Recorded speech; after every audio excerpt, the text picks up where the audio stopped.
Hello, I'm Martin Costello. Look, we all know that one of the only reasons Remainers want to be a part of the EU is because they think we'll be kicked out of the Eurovision Song Contest when we leave.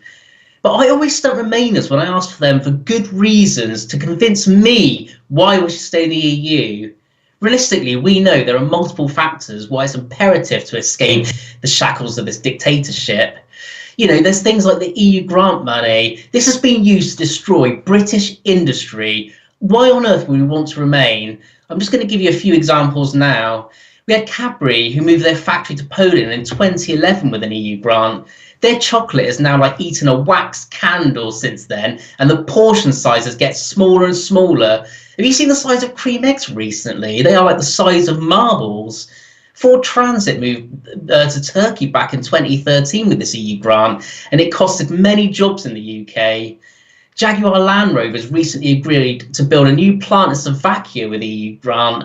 This is the same company owned by Tata who have trashed our steelworks and emptied the workers' pension funds. Peugeot closed its Coventry plant and moved production to Slovakia with an EU grant. British Army's new AX fighting vehicles are to be built in Spain using Swedish steel at the request of the EU to support jobs in Spain. Again, this is with EU grant money, rather than taking the jobs to Wales, where unemployment is high. Marks and Spencer's manufacturing has gone to the Far East with this EU loan. Hornby models are gone. In fact, all toys and models are now gone from the UK, along with the patents, again with EU grants.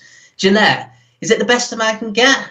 Well, it's the best Eastern Europe can get, after again this EU grant paid for them to move out there.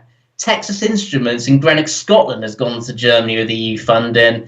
Indeset in Wales has gone with this EU grant. Hoover's Merthyr factory has moved out of the UK to the Czech Republic by the Far East and by Italian company Candy, all with EU backing.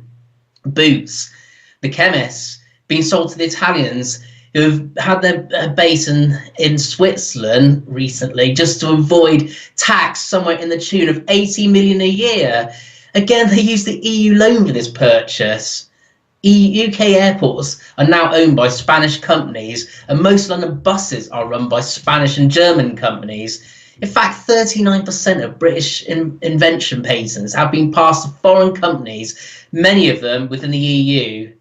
Anyone who thinks the EU is good for British industry or any other business simply hasn't paid attention to what has systematically been asset stripping from the UK. Name just one major technology company still running in the UK. We don't even teach electronic technology for technicians anymore due to these EU regulations. I haven't detailed our non-existent fishing industry the EU paid to destroy, along with all those coastal towns around our great coasts. Nor have I spoke about the farmers being paid not to produce food that they could sell for more than they get paid to do nothing. Don't even go there. I haven't mentioned what it costs for us to be asset stripped like this, nor have I mentioned immigration that is crippling our infrastructure.